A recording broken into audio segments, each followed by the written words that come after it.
Joe, this game right here almost got away from the Lakers because they let the Houston Rockets out-physical them in the third quarter and in the fourth quarter, and it almost got away from them. Man, Lakers should have lost this game. So Shannon Sharpe just obliterated critics of LeBron James after the Lakers' stunning overtime comeback against Houston, and this breakdown is masterful. We're getting a clinic on playoff psychology, veteran leadership, and why young teams crumble under pressure. Let's break this down. With the lead, just hold on to the ball, Joe. They throwing the ball. Remember that guy Duke in trouble. Did you not learn anything from Duke trying to throw the ball ahead? I don't know and what. And then it get picked off and then Tate. Why would you foul Marcus Smart? I just want to know, tell me why. He's absolutely right about basic basketball fundamentals. The Duke reference is perfect. Cooper Flagg's turnover cost them the Elite Eight in 2024. When you have a lead with 30 seconds left, you literally just dribble and force fouls. Houston panicked and threw it away. Maybe they got tired. If you look at their start, Smith played 44 minutes. Eason played 46 minutes. Şengün, 47 minutes. Thompson, 48 minutes. Shepherd, 46 minutes. And they really got no contribution from their bench. Those numbers are devastating for Houston. Their starters played 44 to 48 minutes each and got 0 bench help, just 3 points total. Meanwhile, Lakers got 24 bench points. That depth difference is exactly why championship teams win in May and June. I think the thing was Bron was on fumes. That's why he was walking back. He was spent. Yeah. You see him dive down on the floor for that loose ball and just stayed out there. He wasn't hurt. They say, thinking LeBron was hurt. He wasn't hurt. He was just gassed. Yeah. Think about it. Yeah. Those are 41-year-old legs playing 45 playoff minutes. This performance at 41 is genuinely unprecedented. No player in NBA history has played 45 playoff minutes at that age, let alone delivered 29 and 13. Michael Jordan retired at 35. Kareem was barely contributing at 41. LeBron's redefining athletic longevity. You notice, Joe, they always, like the first 5 minutes of the third quarter, they play some terrible basketball.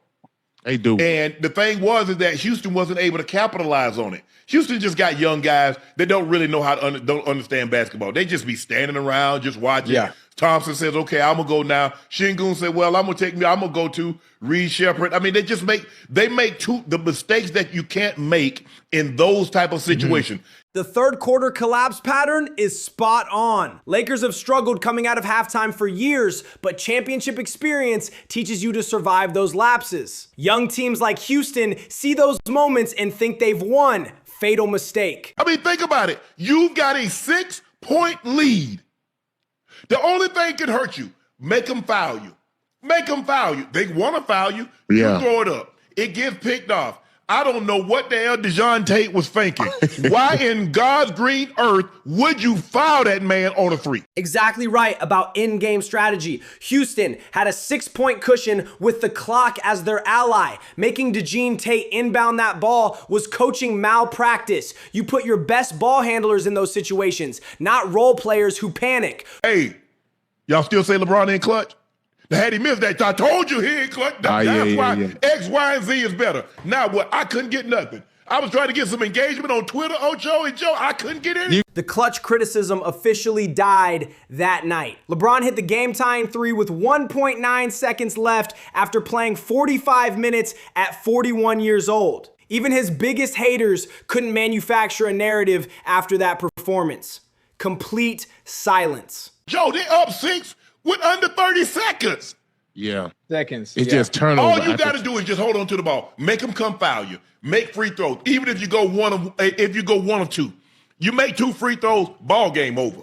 It's the simplest concept in basketball. Protect the ball with the lead. Even if you miss free throws, you're still up 4 with seconds left. Houston's collapse wasn't about talent or effort. It was pure basketball IQ failure. DeJounte Tate, they look at, that movie Juice, how they looked at Tupac looked at that boy at the locker. That's how they looking at him.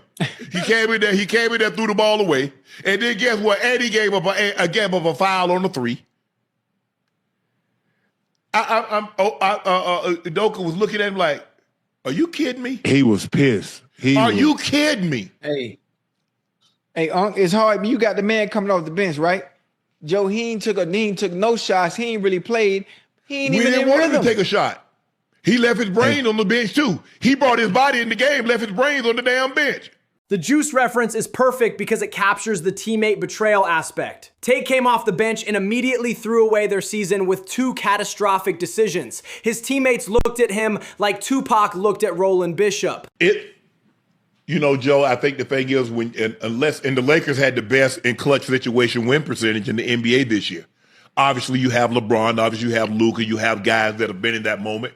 And you got 2 of the greats handling the basketball. Even Austin Reeves have played a lot of clutch situations, handling the ball, and made big-time plays. But when you have guys that haven't been in those situations, and now you don't have a calming factor, as in Kevin Durant, now all of a sudden it's a lot of helter-skelter.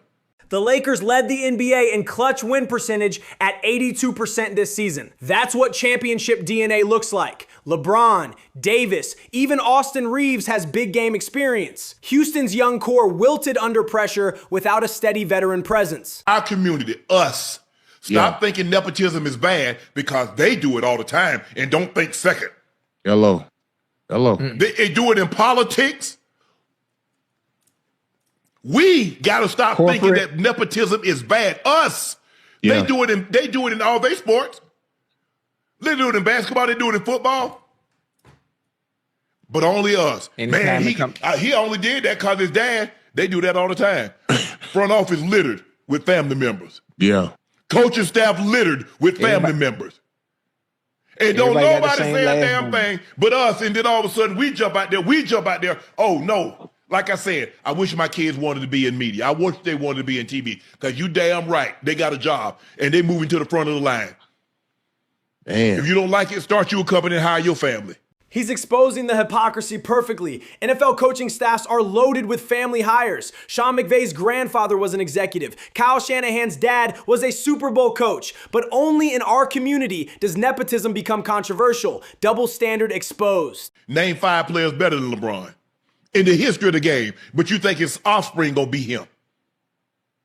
Can't do it. Y'all think Barry Bonds' son was gonna be him? Y'all think Emmitt Smith's son was gonna be him? Jerry Rice's son? Y'all actually think Tom Brady or Peyton Manning's son is gonna be the equivalent of those guys? Y'all really believe that, huh? Don't happen like that. The genetics argument is irrefutable. Barry Bonds Jr. hit 183 in the minors. Emmitt Smith's son never made it past college football. Athletic greatness doesn't transfer through DNA. Expecting Bronny to be LeBron is fundamentally unrealistic and unfair. And when you think about it, Joe, the mere fact that they put me in the playoff game, that they trust me enough in a game of this significance, that they're willing to put my ass in the game, that tells you something right there. In a game like this, of this magnitude, this ain't a regular season game. This is a playoff. Your actual season can end if you don't take care of business. And they trust him enough. Yeah, they gave him 5 minutes. Hey, they gave him 9 minutes. He got 9 minutes. Had 5 points, 2 of 2, 1 of 1 from the 3, plus 4 in the little 9 minutes he got. Getting playoff minutes as a 19-year-old rookie is extraordinary validation. Plus 4 means the Lakers outscored Houston by 4 points in his 9 minutes. That's impactful basketball. Most rookies never see playoff action, let alone contribute meaningfully. So everything that your son does, they compare. They don't compare him against people that he's playing against. They compare him against you. Yeah. Y'all do realize that we played at the highest level. Yeah. I mean, to compare a 15, 16, 17, a teenage kid to their dad that played in the professional ranks. The comparison trap is brutal for athletes' children. We're asking teenagers to match their father's Hall of Fame careers before they can legally drink. It's psychologically damaging and completely ignores normal athletic development curves. Bronny by himself outscored the whole Rockets bench. He did. So if Bronny doesn't belong in the NBA, what do you think about those other guys that's on the bench for the Houston Rockets? Do they belong? Man, Because one guy played 11 minutes and one guy played 8 minutes. One guy had 1 point and the other guy had 2 points. That stat is absolutely crushing for the critics. Bronny outscored Houston's entire bench by himself in 9 minutes. If he doesn't belong in the NBA, what does that say about professional players who contributed literally nothing in a playoff game? Houston kicking themselves. Oh, my God. I mean, think about it. 6 points. You gave up a 6-point lead in 30 seconds. And you know what, Joe? You ain't even get a shot at. I mean, you only got one shot at the basket. It was a 4 shot. They could have. That was Şengün. They forced Şengün on the sideline. LeBron got the rebound, called timeout, and had 1.9, and he almost zeroed that one in.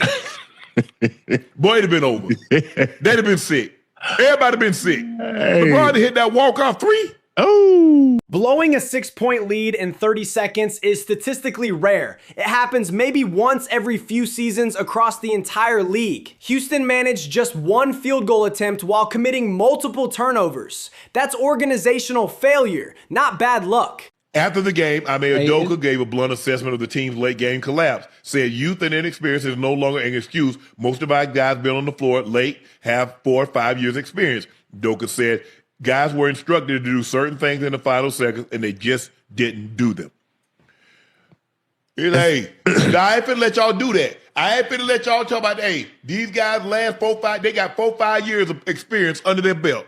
And they've been in situations, maybe not postseason experience like this late in the ball game, but Ocho, come on now, Joe. You know damn well you don't throw the ball ahead like you just saw Duke lose a chance to go to the national championship game with the very play.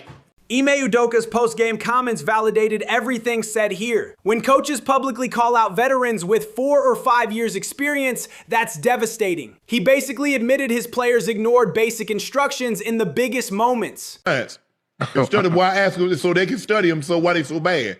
Nah, what I'm saying is they need him to produce. But I'm saying, listen, we've seen him put up 20 and 10 in the postseason, bro. Yes. All I'm saying, you can't come out here and give us a deuce in 6 boards in 30-something minutes. Okay, I'm sorry. Ain't no telling which Aiden you gonna get from game to game. And this is a good thing everybody else was on tonight. Consistency. That's what he That's lacks. all it come down to. What did they say in Portland? What did they say in Phoenix? What did they say in Portland? At this point in time, we are what we repeatedly do. The Aristotle quote brings philosophical weight to basketball analysis. We are what we repeatedly do. Houston repeatedly makes mental errors in pressure moments. At some point, that pattern becomes their identity, not an aberration.